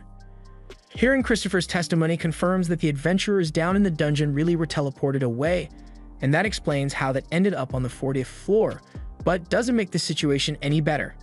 At this point in time, the furthest any adventurer has ventured into the dungeon is the 38th floor, and it is said that from that floor onwards, it would be difficult for even an EB rank party to survive, let alone all the C and D rank parties that joined. Fortunately, Abel's party was among the people sent on the first expedition, so he and the others should be able to protect everyone for a while. But things are going to get bad really soon if they don't figure out a way to rescue them. When Natalie hears that Abel and his entire party are stuck in the dungeon, she remembers what he told her before he went in, so she rushes off to the library to find Rio and ask him for help. Meanwhile, back at the guild, Nina enters Hugh's office and informs him that something has gone wrong with the investigation. The team that was sent in randomly disappeared after stepping in, and all contact has been lost, so Dean Christopher is requesting Hugh's presence so they can figure out what's going on. Hugh immediately shoots up from his desk and tells Nina that he's heading there right now, but while he's gone, he wants her to keep the details of the situation secret until he gets back, because the remaining adventurers find out, it might cause a mass panic. At the same time, Rio is making his way through the library as usual, but he isn't making much progress on his research since he has no idea where to find the books he needs. He really wishes Sarah were here since he's sure she'd know where to find the books he needs, and he's in luck because she happens to be standing in the next aisle over. Rio is elated to see her, so he walks over and explains that he's been trying to look into records of eclipses and tidal bores, but he has no idea where to look. Sarah says she'd be happy to help since she knows exactly where those records are. Personally, she thinks there's a connection between the eclipses and the tidal bores, because before the tidal bore occurred, there was an eclipse 2 days prior, and historically, the same pattern has repeated itself over and over. With that said, it took a ton of research for her to make that connection, so she wants to know why Rio is suddenly so interested in the topic. However, Rio can't exactly tell her that he fought a demon in the middle of town during the last eclipse, so he changes the subject and asks Sarah if she knows why magic stones change color. She knows Rio is hiding something, but she decides to let it go for now and explains that the color of a magic stone changes depending on how long the monster has lived. Rio already knew that, and that's part of the reason he's so interested in the tidal bore, because according to the reports, all the magic stones obtained from the tidal bore monsters were clear. Right now, people assume monsters come up from the lower levels during a tidal bore, but the clear magic stones indicate that all those monsters had only recently spawned in. Ria recalls that the records of all the other tidal bores reported the same clear magic stone phenomenon, and Rio is surprised because he didn't think such detailed records would be available here. Sarah tells him that the records are actually in pretty bad shape and they're all on parchment, so even the librarian don't know about them, but she knows exactly where they are, so she can show him if he'd like. Meanwhile, on the investigation team's end, they still haven't been able to figure out where they are, and considering the fact that they were teleported here, they aren't sure if they are even within the dungeon anymore at this point. Arthur asks the researchers if they've gotten any of their tools working again, and he is told that the transmitter is back online, so the surface team should be able to locate them now. The others think that means someone will come to rescue them, but Arthur isn't so sure about that. Abel asks him if there's something he's worried about, so Arthur explains that the air here just feels strange. If you had to describe it, it's similar to the feeling you get when you're inside the Sanctuary Square spell, and that spell is the ultimate defense, so it can deflect all magical and physical attacks. If this area is similar to that, then that means they've been trapped inside some kind of barrier to cut them off from the outside world. Abel is starting to understand the gravity of the situation, so he asks Lynn to use her probe spell to search the area for anything of note. Lynn does so, and her wind magic detects a large group of people around 500 meters away. To be exact, it's roughly 100 humans, but there are around a dozen life forms there that she doesn't recognize. That's certainly strange, but right now it's their only lead, so they start heading in the direction of the group. Meanwhile, back on the surface, Hugh has just been informed that the investigation team was teleported down to the 40th floor, and Hugh can't believe how unlucky this is because even if he were to gather every single adventurer in town for a rescue mission, they'd never be able to make it down that far. On top of that, they still aren't sure what caused the teleportation in the first place, so Christopher says it would be too risky to send anyone down there as things are now. They are just going to have to wait and pray that the investigation team is safe, but when we take a look at the team, they are anything but safe. Hellfire is raining down on Clive's research team, and while some of the mages were able to put up shields in time to defend themselves, many weren't so lucky. Clive is having a hard time understanding how things turned out like this, but he is certain about one thing. Those creatures that are attacking them match the description of the demons Clive read about once, and if they are truly as terrifying as the records mention, then they are screwed. A group of adventurers charge ahead to try and catch the demons off guard, but they are all slashed to pieces within seconds, and those who manage to survive end up getting burnt to ash. Abel's group soon arrives at the scene, and they are horrified by what they are witnessing because this is a bloody massacre. Rhea takes one look at the monsters and realizes that they are demons, so she warns everyone that according to records, demons are the enemies of gods and angels, and they are far stronger than any regular human, so defeating one is no small feat. They all have questions about why demons would be in a place like this, but Arthur says they can think about it later because right now, they need to save Clive's team. He orders all the mages to get ready for a pincer attack, so just as Clive and his men are about to be overwhelmed, a barrage of magic javelins pierce the three demons attacking them. The mages are spamming every ranged attack they know at the demons, and the sheer number of spells seems to break through their defenses, but there are still a lot of demons left, so Arthur orders everyone to get ready to launch another barrage. The demons try to counterattack with their fireballs, but the mages already had a shield prepared, so they are about to launch their attack without interruption. With the way things are going, Arthur thinks it'd be possible to win if they could keep up this pace, but the mages have limited mana to work with, so they'll likely run out of mana before all the demons are defeated. When that happens, Abel and the others are going to have to take over, so he unsheaths his sword, and as he looks out onto the battlefield, he spots one demon that looks particularly menacing. He tells his team to charge in single file behind Warren, and as they make their way across the field, he shields them from all of flames. Once they are close enough, Abel begins cutting down the demons, and Lynn and Rhea start firing off spells to pierce them. They manage to take out most of the demons like this, but Lynn eventually collapses from mana exhaustion, and Rhea doesn't have much mana to work with either, so Abel is on his own now. There are 6 demons left, but Rhea warns him that the boss over there is most likely a demon prince. A demon prince is the immature form of a demon lord, and there is no record of anyone aside from a hero managing to defeat one.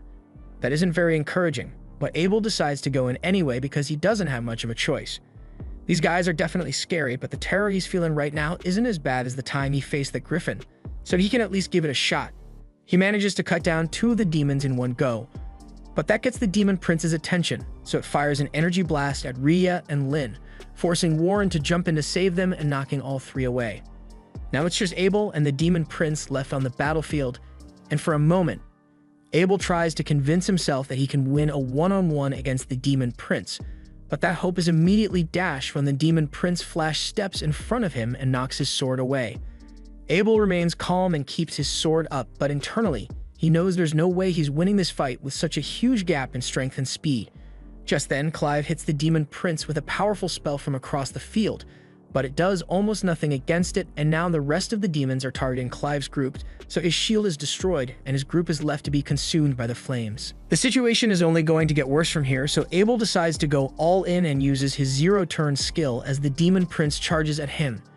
This skill allows him to deflect the demon prince's sword and then make a zero-point turn to aim for its neck, but somehow the demon prince was able to see it coming, so it dodges his strike and smacks him away. Abel can barely stand now, so the demon prince walks up, and he is about to decapitate him, but at the last second, Abel hears a distinct drop of water, and in that moment, Rio comes crashing through the ceiling. Rio is glad he managed to find Abel in time, and Abel is convinced that he must be hallucinating, because he never would have expected to see Rio at a time like this. Rio tells him that there are a lot of people who are worried about him and the others, so they should head back as soon as they can, and he'll handle the monsters here in the meantime. Abel tries to warn Rio that the monster is a demon prince, but Rio thinks he's joking because he has fought a demon before, and this guy doesn't seem like he's anywhere close to her level. But then again, since this is essentially a baby demon lord, it makes sense that it's still so weak. He starts walking over to the demon prince, and the remaining demons try shooting fire at him. But Rio casually counters with his icicle lances, and before they even realize what's happening, he has already decapitated them all. The demon prince looks back and sees the heads of his men falling to the ground, so it is immediately clear to it that Rio won't be as easy to defeat as the others. The demon prince readies its sword for battle, and Rio wants to have a little fun here, so he takes out his sword as well to see what the demon prince can do. Before this, Natalie ran all across town looking for Rio, and when she finally found him, she frantically informed him that Abel and his party got stuck in the dungeon. As soon as Rio heard those words, he immediately created an ice cart around Natalie and carried her all the way to the dungeon entrance because there was no time to waste. By the time they got there, Natalie had filled Rudo in on all the details regarding the disappearance, so he understands how serious the situation is, and he's glad that she told him about it, but he's a little curious about how she knew to come looking for him. Natalie explains that when they met a few days ago, Abel told her that if there was ever any trouble and she couldn't get to him for help, then she should go find Rio as soon as she can because he's the most reliable person Abel knows. That does sound like something Abel would say, and it makes Rio happy to know that his friend thinks so highly of him. But he really needs to get going, so he runs straight for the gate. The adventurers in charge of guarding the dungeon try to stop him, but Rio doesn't have time to deal with them, so he just blocks them out with ice walls and goes in anyway. Once he was inside, he recalled that Natalie said the signal came from the 40th floor, but he didn't have time to go down the normal route, so he used his water jets to cut through the ground, and that's pretty much how he ended up here. The demon prince makes the first move and charges in to attack, but its movement speed is way too slow to outpace Rio, so he calmly sidesteps the demon prince's attack and slices its head off in one swift motion. Abel and the others can't believe Rio was able to take the demon prince down so quickly, but it turns out that the fight isn't over yet. The demon prince picks his head off the ground and reattaches it to his body, which must be really embarrassing for it considering the fact that it's fighting a mere human. Rio can't deny that the ability to regenerate will be troublesome to deal with, but it shouldn't be too hard since there's nothing the demon lord can do to harm him. In fact, just to assert dominance, Rio creates over 200 abrasive jets around the demon prince, and before it could even grasp just how screwed it was, Rio had already shredded the demon prince's body to dust, and there's no way it's regenerating from that. The battle is now officially over, so Abel thanks Rio for his help, but Rio says words are cheap, so if Abel really wants to thank him, then he's paying for dinner tonight. Arthur introduces himself as an advisor from the Bureau of Royal Magicians, says he is incredibly grateful for what Rio has done because without him, they most certainly would have died here. But Rio says there's really no need to thank him because he would never hesitate to help people in trouble. If anything, he wishes he could have gotten here sooner, because then there would have been far fewer casualties. Arthur agrees that this truly is still a tragedy, so he says that once the mages have recovered a bit of their magic, they'll start collecting the remains of those who perished so they can have a proper burial. In the meantime, Abel asked Rio to help him gather magic stones from all the devils, since he'd like to use the money to support the families of the deceased. Rio is more than happy to help, but there's something that has been bothering him since he first arrived here. When he dropped down from the 39th floor, he felt like he had entered some kind of barrier, but after he killed the demon prince, the effects seemed to have disappeared. And that's not the only strange thing he sensed either, because from the probe spell he performed on his way down here, he could feel something odd over by the staircase. They plan to go investigate on their way out, but for now, they need to start collecting the magic stones. Even in Arthur's many years as a mage, this is the first time he has ever really seen a devil's magic stone, and there aren't any reliable records of them either. Because devils tend to appear out of nowhere, there has been speculation that they are able to use space-time magic, but that theory has never been confirmed. Elsewhere in the world, the hero's party has just activated an altar used to summon the demon lord, and a few moments later, a portal opens up right in front of them. Leonor steps out of the portal, and the hero calls her the demon lord, which has her really confused since last time she checked, that's not her title. She honestly just came here because she felt some strange energy and wanted to check it out, but after hearing that this guy is a hero, it gets her all excited since a hero must be really strong, and she's always down to have a good fight. The hero raises his sword and declares that he will kill Leonor today, and she eagerly welcomes the challenge. But a second later, all her expectations come crashing down as she realizes that this loser is weak as hell. She was barely even trying to hit him, but her sword went clean through his chest, so she's really disappointed. She pulls her sword out and looks over to the hero's friends, all completely petrified and unsure of what to do next. Leonor doesn't particularly enjoy killing people, so she teleports behind the mage and tells the group to just pack it up and go home, because if the hero was that weak, then none of them would survive half a second against her. Also, they might want to start attending to their friend over there since she didn't hit any of his vital organs, so he still has a good chance of surviving if they treat him quickly. The party does the smart thing and accepts Leonor's mercy, so they rush over to start healing the hero, and while they do that, Leonor heads over to the altar. She's still really disappointed that the fight was such a letdown, but the magic gem they used to summon her is quite interesting, so she's satisfied with the outcome of this trip. She teleports the gem into her storage, and the hero yells for the demon lord to wait, but Leonor is getting sick of the misunderstanding, so she tells everyone that she's not the demon lord. The group can't believe it because if she's not the demon lord, then how could she be so strong? Leonor doesn't really know how to answer that since from her perspective, the hero party is just really weak. But she does give them a little credit, because she's sure that at their current level, they could probably defeat the real demon lord if they worked together. But she's way stronger than that guy. The hero still can't wrap his head around the fact that creatures stronger than the demon lord exist, because how is he still to compete with that as a human? But Leonor tells him she has personally met a human who was just as strong as she is. His name was Rio, if she is recalling correctly, and fighting him was a lot of fun. So if she had to power scale him, she'd say Rio was 10,000 times stronger than the hero currently is. After that, Leonor teleports away, leaving the hero's party to carry on with the rest of their day. At the same time, back in the dungeon, Rio and the other adventurers are on their way over to the staircase to return to the surface, and once they get there, Rio shows Arthur the anomaly he was talking about earlier. It looks like a magic gem, but Arthur has never seen anything like it before, so he's not sure what it's used for. He decides he wants to take it back with him to the surface to analyze it properly, so he stuffs the gem into a storage bag, and the group continues their journey. Everyone eventually makes it back to the surface, and Hugh makes preparations to take care of all the adventurers who were injured. In the meantime, Madeline meets with Abel and the others to confirm they are okay, and Abel thanks her for her quick thinking, because if she hadn't gone to get Rio, they never would have made it back. Things here are wrapping up quite nicely, and Hugh is relieved that Abel and the others survived, because if they had died down there, it would have been a major catastrophe. But that said, he still has something he needs to address, so he gives Rio's attention and demands to know why he rushes past the guards to get into the dungeon, even though he knew it was off limits. Rio didn't think Hugh would remember to bring that up, so he apologizes for breaking the rules. However, Arthur sticks up for him and tells Hugh to take it easy on him, because if Rio hadn't rushed in like that, none of them would have made it back alive. Hugh is shocked to hear that and asks Arthur what he means by that, but Arthur doesn't want to talk about it in the open, so he asks Hugh to come to a private tent with him. Once the two of them are alone, Arthur fills Hugh in on everything that happened down in the dungeon, including the devils and the demon prince. Hugh can hardly believe what he's hearing since the appearance of devils at a time like this is insane, and it's nothing short of a miracle that they made it back at all. He assumes Abel must have worked really hard to protect everyone, and while Arthur agrees that Abel's performance was incredible, even he was no match for the demon prince. But just as he was moments away from death, that's when Rio showed up. Hugh was still trying to process all this because he knew that Rio was talented, but he had no idea that the kid was able to challenge a demon prince by himself. However, Arthur tells him that challenge isn't the right word to use here, as what Rio did was nothing short of a one-sided slaughter. He was able to eradicate the demon prince and all his remaining subordinates within seconds, and the level of magic he displayed was truly terrifying.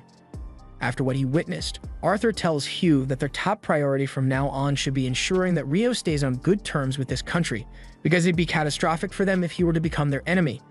On that note, Arthur asks for Hugh's cooperation in erasing all evidence of Rio's strength from the field report, since they can't have those idiotic aristocrats learning about Rio and trying to force him to do unreasonable things. The next morning, Rio is wandering through town when he smells something delicious nearby. He follows the scent to a local restaurant that specializes in curry, and to his surprise, he finds Sarah already seated there. Sarah is just as shocked to see Rio here, but she can't blame him for coming since the curry here is the best. The two place their orders, and since they finally have a chance to chat, Sarah asks Rio where he lives.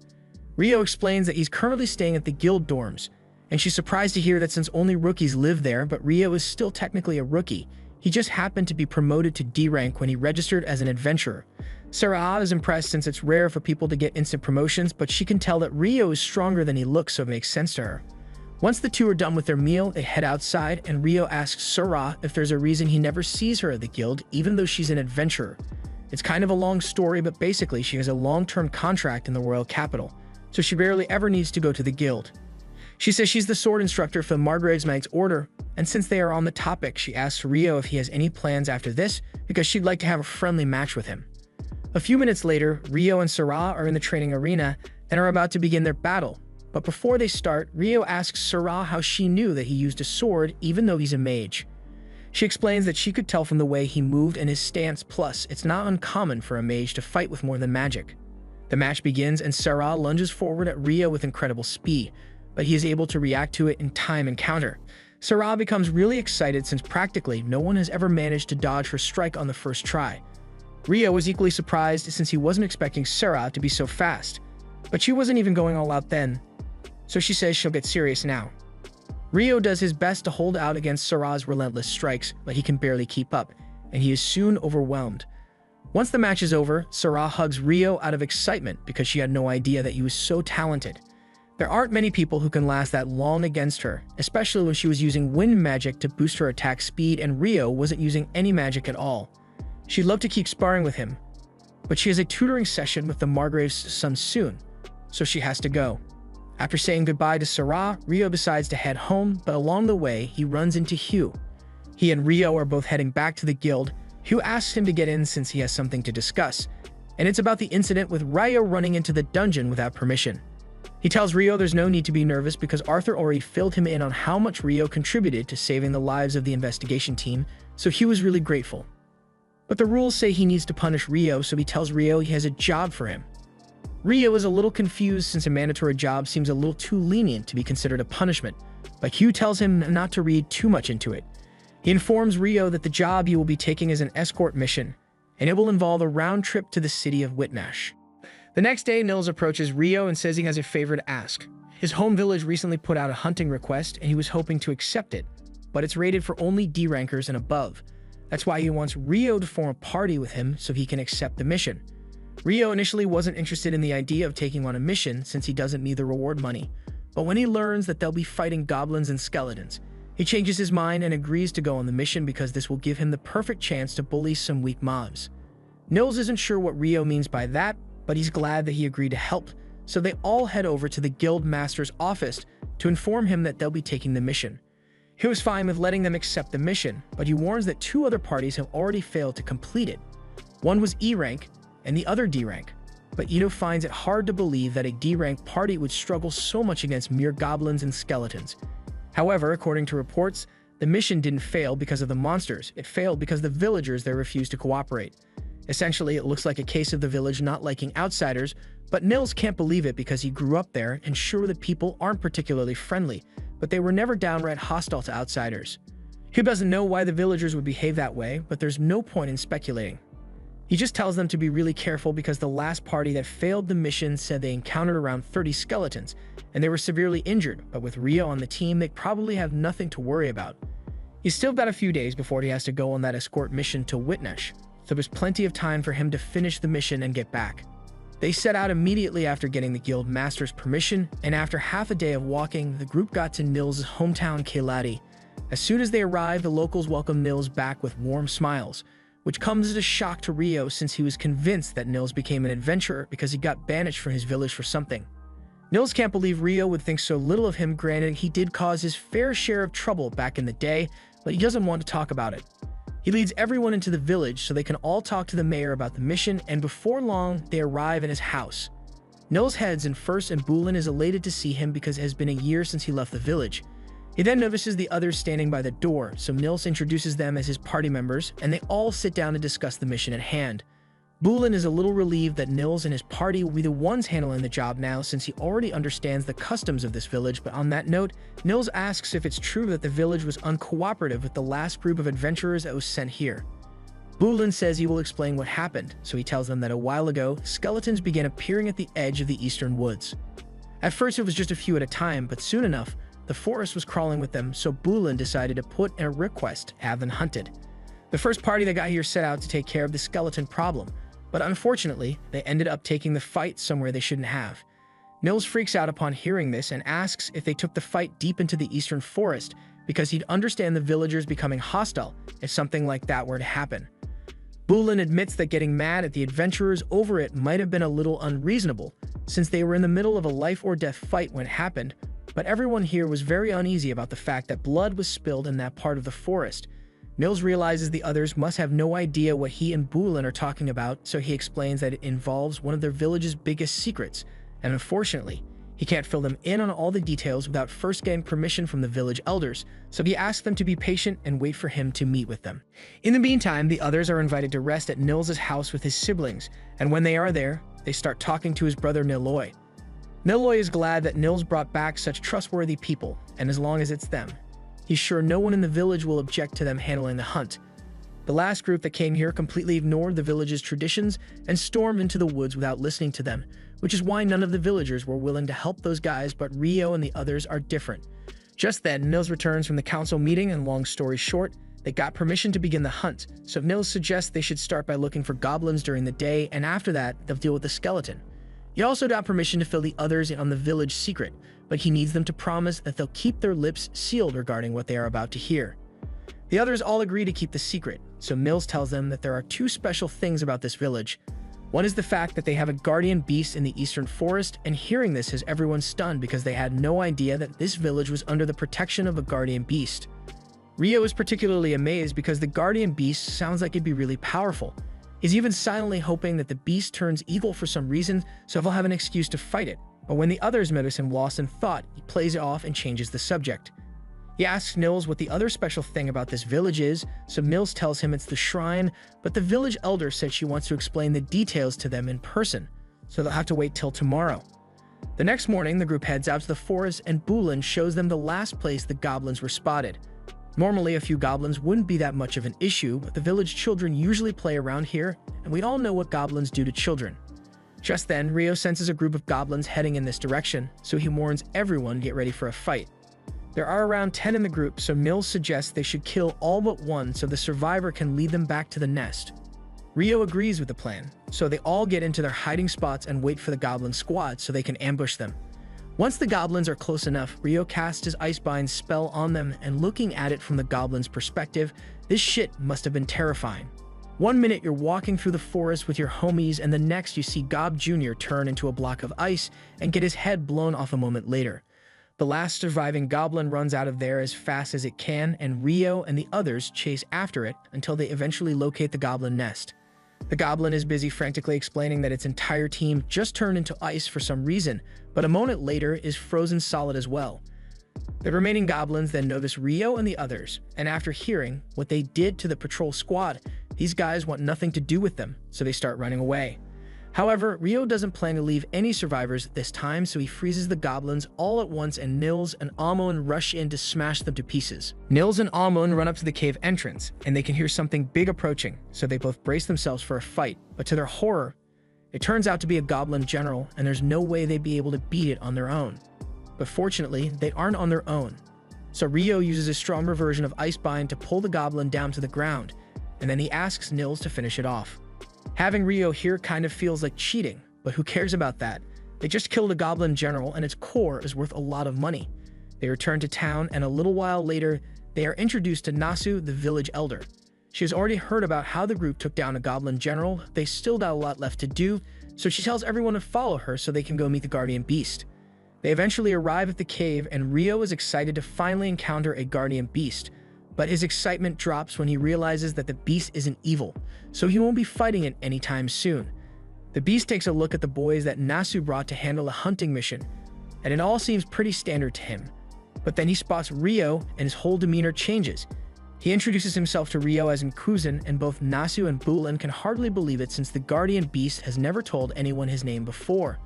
Nkuzan admits that he usually doesn't mention his name because humans almost never pronounce it right, but he felt like it'd be disrespectful to keep his name hidden in the presence of someone like Rio. Rio doesn't understand why a guardian beast is being so polite towards him, so Nkuzan explains that he is part Fae, and for some reason being in the presence of Rio makes him feel pleasant. Rio recalls that Sarah mentioned something about the Fairy King liking him as well, so he wonders if he has some kind of physical trait that fairies find appealing. For now, Rio thanks Nkuzan for the compliment, but Nkuzan says he should be the one thanking him, because meeting Rio makes him feel like he could live another 1,000 years without issue. Now, regarding the hunting mission that they were entrusted with, Nkuzan tells the group that there are around 30 skeletons around the shrine, and there's a really big one inside, but he's been using his power to keep it sealed for the time being. So once they've successfully defeated all the skeletons outside the shrine, then Nkuzan will release it so they can finish the job. The group immediately heads over to the shrine, and Ito wastes no time using light magic to exorcise the skeleton out front, but now they have to deal with the one in there. They open the doors, and to their surprise, they come face to face with an arch skeleton being held within the shrine, and Nkuzan wasn't joking about this thing being big.